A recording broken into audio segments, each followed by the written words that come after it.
Desarrollo, a los dueños de casa, CEPES, a Fabiola, a Teresa.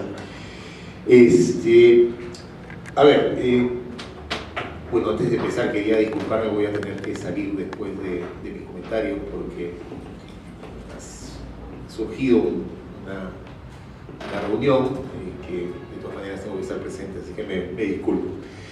Yo voy a dividir mis comentarios en tres partes, voy a utilizar mi tiempo dividiéndolo en tres partes. En un primer momento quiero referirme a lo que está pasando en la minería en el actual contexto, porque creo yo hay tendencias bien interesantes que habría que subrayar para entender en un segundo momento por qué hoy en día Apurímac como región es una región que hay que mirar con mucha atención, y un proyecto como Las Bambas, qué significa en el contexto actual del país, de la minería, de los conflictos, y de una región como Apurímac.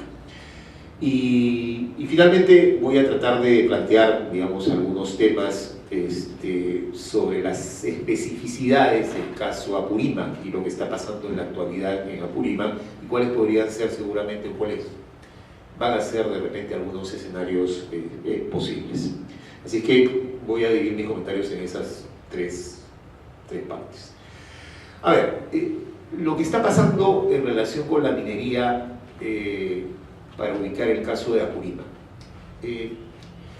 Bueno, la minería está en una etapa que ya más o menos dura 20 años de crecimiento, de expansión, que no solamente es crecimiento económico, no solamente son flujos de inversión, sino también es expansión territorial.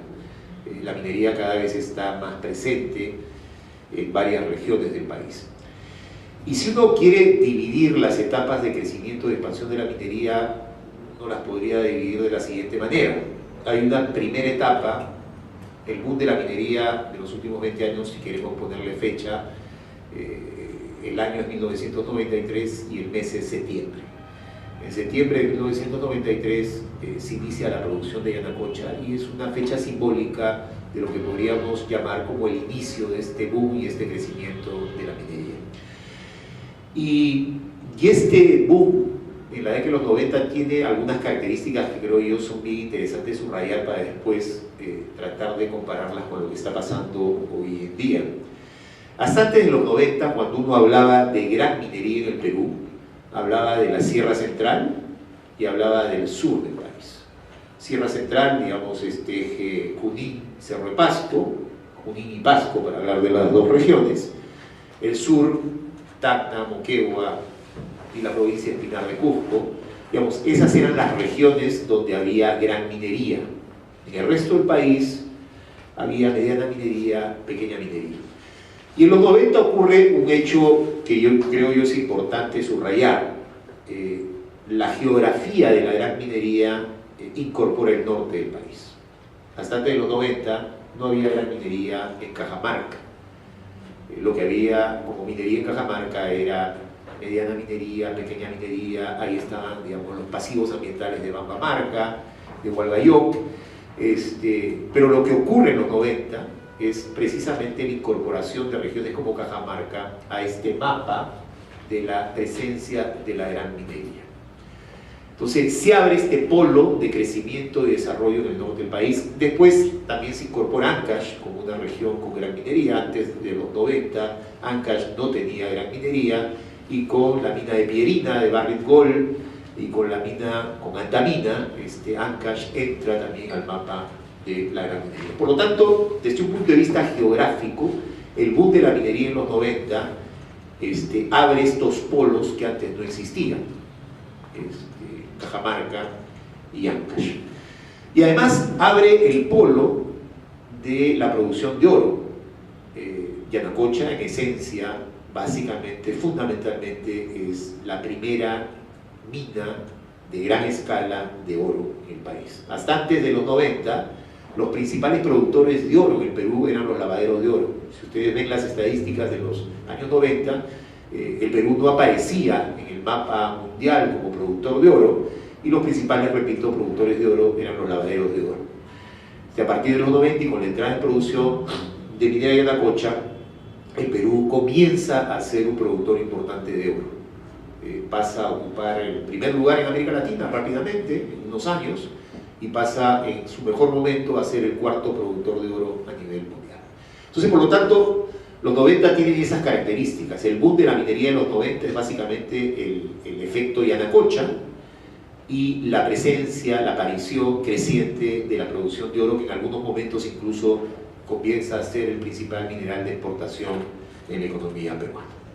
Entonces, eso pasa en la década de los 90. Yo tengo la impresión, y por eso decía que es importante tratar de caracterizar lo que está pasando en la minería en la actualidad, es que el foco geográfico va a comenzar a cambiar, de hecho ya está cambiando. Y de lo que fue el norte del país, en la década de los 90, como foco dinámico, no digo exclusivo, pero sí el foco de mayor dinamismo, está viendo un traslado hacia el sur del país, sobre todo al sur andino. Si ustedes ven las estadísticas del Ministerio de Energía y Minas, hoy en día la región que aparece ocupando el lugar número 1 en montos de proyectos, de los nuevos proyectos de inversión, ya no es Cajamarca, ahora es Apurímac. Si ustedes ven los informes de la Defensoría del Pueblo, los informes de conflictos sociales, ustedes ven que Apurímac ya comienza a ocupar, en el último informe, que creo es el informe de mayo, Apurímac es la segunda región con el mayor número de conflictos después de Ancash, si mal no recuerdo. Y si uno ve los conflictos que están ocurriendo en Apurímac, son conflictos predominantemente vinculados a la actividad minera. Entonces, yo lo que creo, con mi hipótesis de trabajo, es que lo que está ocurriendo es que el dinamismo de la inversión minera se está trasladando hacia el sur, y sobre todo hacia el sur andino, y sobre todo a una región como Apurímac. Y en los próximos años, así como en los 90, el oro fue el mineral que descolló y que el Perú se convirtió en un productor importante de oro a nivel de América Latina y a nivel mundial. Lo que está ocurriendo ya desde el año pasado es que el eje de la producción minera en el país está pasando ya no solamente desde un punto de vista geográfico hacia Apurímac, sino también desde un punto de vista de tipo de mineral que se está produciendo. El Perú se va a convertir en un productor importante, mucho más importante de cobre. Los mayores proyectos de inversión, los nuevos proyectos de inversión, los megaproyectos, los grandes proyectos de inversión de los próximos años son proyectos sobre todo cupríferos. Las Bambas, Antapacay empezó su producción el año pasado, después se viene Toromocho, las ampliaciones de Antamina, las ampliaciones de Cerro Verde, las ampliaciones de Sauber, la mina Constanza en Espinar, en Chuquivilcas, perdón, después viene los Quechuas en Espinar. Es decir, va a haber un aumento muy significativo de la producción de oro y con una focalización importante, no digo de manera exclusiva, pero con una focalización importante en el sur andino. Eso me lleva a afirmar que, con mi hipótesis de trabajo, que tengo la impresión que Apurímac se va a convertir en lo que fue Cajamarca en la década de los 90. Y Apurímac en los próximos años va a ser la Cajamarca de los 90. Por los elementos que les mencionaba, ya Apurímac ocupa más del 20% de los nuevos proyectos de inversión en minería, y si uno ve el mapa de las concesiones mineras, Apurímac es una de las regiones más concesionadas en términos porcentuales.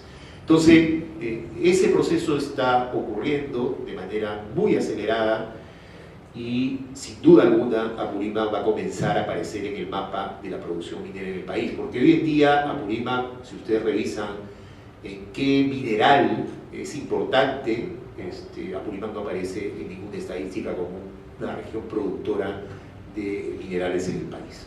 Pero sin embargo, en los próximos años todo indica que esto va a cambiar de manera significativa. Entonces, como les decía, Apurímac ya figura entre las zonas que registran el mayor número de conflictos. Apurímac ya figura como la región que capta los mayores proyectos de inversión minera en los próximos años, donde sin duda alguna destaca el proyecto de las Bambas como el gran proyecto de inversión en Apurímac, aunque no el exclusivo, no el único. Sin embargo, además, tengo la impresión que Apurímac tiene algunas características que la asemejan a lo que fue Cajamarca, y en algunos aspectos sigue siendo Cajamarca en los años fue en los 90 y sigue siendo en la actualidad Cajamarca, aunque Apurímac también tiene algunas especificidades que hay que tomar en cuenta. A ver, ¿qué elementos similares tiene Apurímac con Cajamarca? Apurímac hoy en día es una región predominantemente rural, a diferencia, digamos, de la tendencia nacional, que el país se ha convertido en un país predominantemente urbano. Apurímac es una de las pocas regiones en el país que es predominantemente rural. Como Cajamarca en los 90 y como además con Cajamarca sigue siendo una región predominantemente rural, ¿no? Apurímac además es una región donde la propiedad rural es predominantemente comunal. Esa también es una característica de Apurímac, ¿no? No solamente es predominantemente una región rural, sino que la propiedad rural en Apurímac es predominantemente comunal. Y eso le da también una característica muy importante, muy interesante, sobre todo si uno la cruza con la variable de la presencia de la minería. Después vamos a llegar a eso. Apurímac, como Cajamarca, es una región tremendamente fragmentada. Uno ve el mapa de Cajamarca, uno tiene la zona central, la zona sur y la zona norte, las provincias de Jaén, San Ignacio, con un nivel de fragmentación pero muy marcado, ¿no?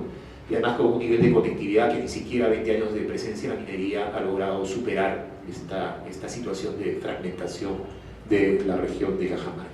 Bueno, Apurímac tiene características en ese sentido similares, reconociendo las especificidades de Apurímac. Apurímac también es una región tremendamente fragmentada. No tiene las provincias altas, Grau, Cotabambas, donde está el proyecto, megaproyecto Las Bambas. Uno tiene el eje Abancaya y Maraes, y después uno tiene el eje Andahuaylas y hasta Chincheros. No sé si hablar de un cuarto eje dentro de Apurímac. Entonces Apurímac también es una región tremendamente fragmentada, donde además las provincias altas de Apurímac han estado históricamente, digamos, dejadas de lado, abandonadas, ninguneadas. Tan es así que muchas veces Cotabamba se ha visto más hacia el Cusco que hacia Abancay, ¿no? El sistema judicial de Cotabamba está más conectado a Cusco. La federación, hay datos curiosos, ¿no? Por ejemplo, la Federación Provincial Campesina de Cotabambas no está afiliada a la Federación Departamental de Apurímac, sino está afiliada a la Federación del Cusco. Las provincias altas han estado aisladas. Si uno revisa el informe de la Comisión de la Verdad, ve este panorama, ¿no? Y una región fragmentada, incluso la presencia de los grupos alzados en armas han respondido también a estas características de una región profundamente fragmentada. La gran pregunta, bueno, la minería, la entrada masiva de la minería, ¿va a agudizar esa situación de fragmentación? ¿La va a cambiar? ¿La va a modificar? ¿En función de qué características la va a modificar? Entonces, región fragmentada, región predominantemente rural. En el caso de Apurímac, sí creo que a diferencia de Cajamarca, la propiedad rural predominantemente comunal. Quizás como diferencias en relación a Cajamarca es que, claro, después de 20 años de llegada de la minería, la entrada de la minería a muchas provincias, sobre todo las provincias altoandinas de Apurímac, han despertado una expectativa enorme, ¿no? Que habría que también tomarla como variable. Y finalmente, la otra característica distinta entre Cajamarca y Apurímac es que cuando estamos hablando de proyectos mineros y de megaproyectos, como es el caso del proyecto Las Bambas ahorita representa una inversión de más de 5.000 millones de dólares, incluso es inversión más importante que la del proyecto Conga, que se hablaba Conga, el principal proyecto de inversión, ¿no? Ahora, en el caso de Las Bambas estamos hablando de un proyecto de más de 5.000 millones de dólares de inversión.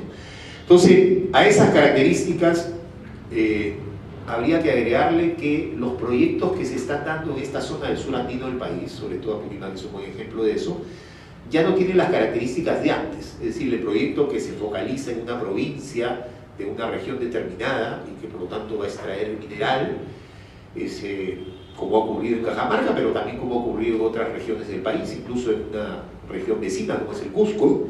Ahora estamos hablando de proyectos que tienen una característica, yo diría, transregional, ¿no? El proyecto Las Bambas no solamente es el proyecto Las Bambas en Cotabambas y Grau, porque la segunda o la tercera etapa del proyecto también va a abarcar la provincia de Grau, sino va a ser un proyecto que se va a conectar desde Cotabambas, va a pasar por Chuquivilcas y va a llegar a la provincia de Espinar en el Cusco para después salir hacia Arequipa, hacia Matarani, a través de un mineroducto de más de 200 kilómetros de largo. Entonces, esa también es una característica adicional, nueva. Un proyecto que tiene estas características de ir conformando lo que algunos ya denominan como un corredor minero en el sur andino, que nace en Cotabambas, repito, pasa por Chuquivilcas, llega a Espinar. Un mineral se va a procesar en la provincia de Espinar para después salir hacia Matarani y Arequipa, inicialmente seguramente vía carretera, pero en el estudio de impacto ambiental se habla de la construcción de un ferrocarril, que es quien va a transportar el mineral hacia esa región. Entonces, en ese escenario, digamos, ubicando a Apurímac como la Cajamarca de los 90, ubicando las particularidades, las especificidades, también las coincidencias entre Cajamarca y Apurímac, y hablando ya de las características específicas de este megaproyecto minero, sin duda ahí se plantea una serie de interrogantes que habría que intentar comenzar a abordar, ¿no? Digamos, ahí lo que está ocurriendo es que finalmente esta propiedad rural en una región que es predominantemente rural, y esta propiedad rural además predominantemente comunal, sin duda la entrada de la gran minería a este territorio va a provocar, yo diría, ya está provocando cambios significativos, ¿no? Trastornos significativos. Para empezar, en el control de la propiedad de la tierra en la zona. Para seguir enumerando algunos factores, la modificación de los usos y costumbres, la modificación de actividades económicas tradicionales y además los niveles de conectividad que van a cambiar también de manera sustantiva. Entonces, ese terremoto que está ocurriendo, y además que está ocurriendo, digamos, por el factor de incorporación de actores extraterritoriales que están modificando las relaciones económicas, sociales, culturales, y sin duda también con impactos ambientales significativos en una región con esas características que, como les decía hace un rato, hasta hace algunos años no había actividad minera. En Apurímac, digamos, la única mina en producción, ya no hablo de la pequeña minería, la minería informal, pero la única mina de producción era esta mina de Cotarusi, que está en el distrito, en la provincia de Maraes, en el distrito de Cotarusi, la mina de Selene. Era la única mina en producción, más que eso no había. Dentro de algunos años, sin duda alguna, Apurímac va a ser una de las principales regiones mineras en el país. Y claro, la gran pregunta es, ¿va a ocurrir lo que ocurrió en Cajamarca hace 20 años? Otra pregunta, ¿el país ha aprendido algo de las lecciones de 20 años de minería? Y cuando digo el país, el Estado peruano ha aprendido algo, las empresas mineras han aprendido algo, las comunidades han aprendido algo, la sociedad civil en general ha aprendido algo, y cómo esos aprendizajes se traducen en un contexto y en procesos distintos. Eso es lo que vamos a ver acá. En Apurímac ahorita hay una extraordinaria posibilidad, por ejemplo, de construir líneas de base, porque todavía este proceso se está dando. Entonces, ¿cómo ubicar las características de los conflictos que se están produciendo en Apurímac alrededor de este tema de la minería, que también es otro tema importante? No creo que sea la manera más rigurosa de tipificar los conflictos que ocurren en el país alrededor de la minería, pero una manera bien gráfica de organizarlos es que tenemos conflictos, creo yo, de resistencia y de rechazo a la minería, ¿no? Si uno ve la conflictividad social que ha habido en el país en los últimos 15 o 20 años, típicamente uno ve grupo de conflictos que son conflictos más bien de resistencia y rechazo a la minería. Ahí yo ubicaría casos como el de Tambo Grande, casos como el de Río Blanco, casos como el de Cerro Quilis, el más reciente, el caso de Conca, donde la gente dice, yo me resisto a que entre la minería, desarrollo un conjunto de estrategias, pero yo me opongo a que entre la minería. Pero en el Perú, digamos, ese no es el único tipo de conflictos, hay otro tipo de conflictos. Y hay conflictos más de coexistencia, que uno los puede tipificar como conflictos, sí, pero que son conflictos más bien de coexistencia. Yo creo que, por ejemplo, el caso de Espinar es un típico conflicto de coexistencia. Entonces, la gran interrogante es qué va a pasar en Apurímac. ¿Vamos a tener conflictos de resistencia y de rechazo a la minería? ¿Vamos a tener conflictos de coexistencia? van a haber uno u otro tipo de conflictos, o de repente van a haber los dos conflictos, conflictos de resistencia y de rechazo a la minería, acompañado también de conflictos de coexistencia. Yo tengo la impresión que en el caso, igual hipótesis de trabajo, no me animaría a afirmar absolutamente nada, yo creo que en el caso del proyecto Las Bambas, lo que se está tipificando más bien se podría ajustar a un escenario de conflicto de coexistencia. No veo, en un libro que escribimos entre el IEP, CIPCA y el CBC, fuimos varios autores, el caso de Antamina se definía, no se utilizaba la palabra conflicto de coexistencia, pero se utilizaba conflicto de baja intensidad, ¿no? Es decir, un conflicto donde, o una situación, un contexto donde se producen situaciones de conflicto, pero esas situaciones de conflicto en ningún momento llegan a hacer peligrar, digamos, el desarrollo productivo, en este caso del proyecto Antamina. Tengo la impresión que en el caso de Las Bambas y de la zona de influencia del proyecto Las Bambas, sobre todo en esta primera etapa, lo que se está configurando es una suerte de conflicto de coexistencia. O sea, las relaciones van a ser difíciles, complejas, conflictivas en muchos momentos, pero lo que predomina, hasta, me voy a equivocar, hasta donde he podido ver, observar, mirar, es un escenario de conflictividad, pero marcada por la coexistencia. Por varios motivos. En primer lugar, la llegada de la minería. Nosotros empezamos a hacer un trabajo en la zona a raíz de un pedido de Oxfam de mapear el escenario de Las Bambas ahí por el 2004. En el 2004 fue cuando se dio la transferencia del proyecto, se firmó el contrato de opción de compra y llegamos a la zona a mirar el escenario y lo primero que descubrimos es que el proyecto minero despertaba expectativas. Que Cotabambas, además, esta provincia ninguneada, olvidada por el resto de Apurímac, por primera vez se sentía como una zona, una provincia importante, ¿no? Había un fideicomiso, había un monto que había sido transferido a la región y que después toda la región quería disputárselo y las comunidades vecinas, por diferentes motivos, información, desinformación, etc., generaron una cierta expectativa en relación al proyecto. Y Fuerabamba, quizás la comunidad de Fuerabamba, esa comunidad que tiene que ser desplazada por el desarrollo del proyecto, es un buen ejemplo de eso. En todos estos años que ha pasado, expectativas seguramente desbordadas, expectativas que no han sido cubiertas, seguramente va a seguir pasando eso, pero todavía uno no ve en los momentos de conflictividad social, como ha ocurrido en los últimos años, cuestionamiento al fondo, el fideicomiso, el FOSBAN, ¿no?, donde se transfirió este recurso, o los últimos conflictos de los contratistas o las demandas de empleo. Uno no ve una estrategia necesariamente de decir, ¿sabes qué? El proyecto no va. No se percibe, por lo menos no percibo todavía una estrategia de este tipo.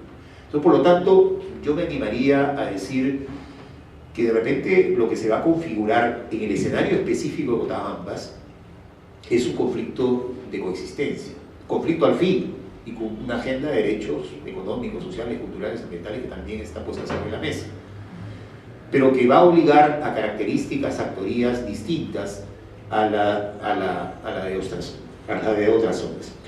Otra diferencia también importante con Cajamarca es el crecimiento y la aparición de la pequeña minería en la zona. Y eso también además marca una particularidad en el caso de Apurímac, que es algo que antes, no digo que no se haya visto en el Perú, pero no había estado tan marcado en el Perú como sí ha estado marcado en otras regiones, en otros países en América Latina. Es decir, la estrategia de las comunidades de oponerse a la gran minería diciendo, por si acaso, dentro de mi saber hacer, yo también sé hacer minería, o yo quiero hacer minería. Eso no se había visto en otras zonas de expansión de la pequeña minería, porque por varios motivos. En primer lugar, porque durante mucho tiempo la pequeña minería, la minería informal, la minería ilegal no había coexistido con la mediana minería o con la gran minería. Ahora ya coexisten en varios territorios. Y en el caso de Apurímac está claro que hay una presencia muy fuerte, y una de las demandas que uno comienza a identificar en estos grupos de pequeños mineros en la región de Apurímac, que tienen además características distintas a otros grupos en otras regiones del país, es: oigan, yo me opongo a que estas grandes empresas controlen casi monopolicen las concesiones mineras en mi provincia. ¿Y por qué? Pues porque Xstrata y porque las otras grandes empresas que están en la zona terminan cuestionando, digamos, controlando las concesiones mineras. Y dentro de la estrategia de rechazo y de resistencia, pero que también es estrategia de negociación, está a decir, no, yo también soy minero, yo también puedo hacer minería. Y yo me organizo de determinadas zonas para hacer mi estrategia de rechazo a la gran minería, porque me opongo a través de la pequeña, la minería informal, la minería ilegal, como la querramos llamar. Evidentemente también con presencia de actores extraprovinciales, extrarregionales, pero también esa es otra característica que se está dando en la zona. Y finalmente, para comenzar a terminar, algunos elementos adicionales que hay que tomar en cuenta. Si uno revisa el informe de la Comisión de la Verdad sobre esta zona de Grau, Cotabambas, una de las primeras características que salen, en primer lugar, esa fue una zona de tránsito de sendero, y como siempre ha ocurrido, como zona de tránsito de sendero, ha tenido un impacto muy marcado en el tejido social, como también ocurrió en la zona donde está ubicado el proyecto de Antamina, que es una zona de tránsito, esta provincia de Huari, de Ancash, hacia el resto de la Sierra Central. Bueno, ese tránsito durante años, durante décadas, produjo un debilitamiento muy marcado del tejido social. Eso está en el informe de la Comisión de la Verdad. Entonces tenemos un tejido social sumamente débil, comunidades campesinas tremendamente débiles, organizaciones de otro tipo en la zona tremendamente débiles, federaciones provinciales tremendamente débiles y evidentemente la estructura regional también bastante débil. Es una región donde la institucionalidad no funciona, ¿no? Es tremendamente precaria. Entonces, por lo tanto, lo que vamos a ver es la entrada de un escenario de actores superpoderosos, como son las grandes empresas mineras y como es esta empresa Xstrata, que van a generar una situación de asimetría muy clara y muy marcada. Creo que esa también va a ser una pauta que se va a dar en los próximos años. Y finalmente, ahora sí, el otro gran dilema es, bueno, hasta ahora hemos estado hablando de Xstrata, hasta ahora hemos estado hablando de una empresa suiza, que además ahora se ha funcionado como otra empresa suiza que se llama Glencore y que ha logrado una empresa de una dimensión mundial enorme, pero precisamente por esa dimensión enorme, casi monopólica, vista como una amenaza para algunos mercados, para que se produzca la fusión, han tenido que lograr el acuerdo de 4 países, de Sudáfrica, de Australia, en realidad el tercero no es un país, es un bloque, de la Unión Europea, y el cuarto acuerdo que necesitaba Glencore y Xstrata era el acuerdo de China. Y como los chinos parece que son bien complicados para negociar, han sido los últimos en darle la luz verde a la fusión Xstrata y Glencore, y se la han dado con algunas condiciones. Y una de esas condiciones es que Xstrata y Glencore transfiera algunas de sus minas en América del Sur, y decir América del Sur es muy general, ¿no? En concreto que le transfieran una de sus propiedades en el Perú, y mucho más concreto que le transfieran el proyecto Las Bambas. Entonces, lo que va a ocurrir de repente en los próximos meses, de repente en las próximas semanas, hoy día, si ustedes ven las declaraciones de Merino, cuando va a visitar el proyecto Toromocho, que es una empresa china que se llama Chinalco, él dice, bueno, Chinalco nos ha dicho que quiere ampliar su presencia en el Perú y que va a comprar otros proyectos mineros y que está interesado en el proyecto Las Bambas. Entonces estamos hablando de un cambio fundamental, de otros jugadores que van a entrar en el escenario y seguramente con varias implicancias. Por todo esto, por lo que está pasando, por esta tendencia regional de transferencia de la dinámica de las inversiones mineras del norte hacia el sur, por el hecho que Apurímac se va a convertir en una nueva región minera, por estos nuevos actores, incluso por la presencia de China en la región, yo no tengo la menor duda que es un caso muy importante que hay que mirar con mucha atención. Porque repito, ahí la gran pregunta es ¿qué hemos aprendido como país después de 20 años? Creo que Apurímac va a ser un escenario ideal para intentar dar algunas respuestas a esta pregunta. Gracias.